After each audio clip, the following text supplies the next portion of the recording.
Gözlerine aşık güneşi şadlıklarla birge güneşi Koyunlarda şadlıklara yana Yarısı barduğuna diyeşi Aralarına özünü duanlar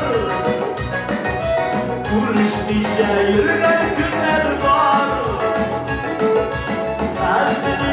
Yaşık yerlerine yalnız bakıp toplar köyler var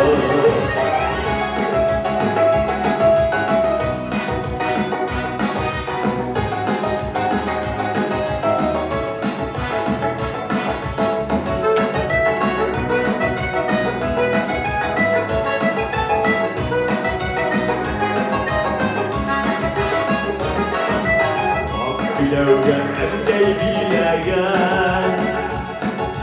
Dostluğumuzda tanıp bileğen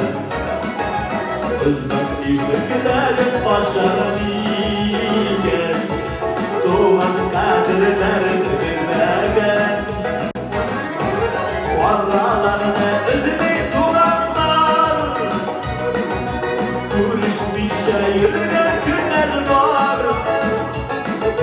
Kalbimizin yaşık yerlerine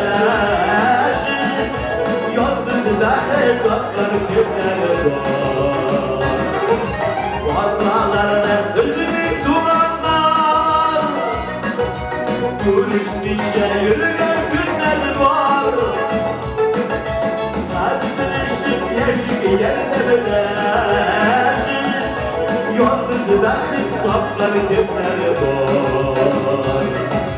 Yalnız da hesapları kimler var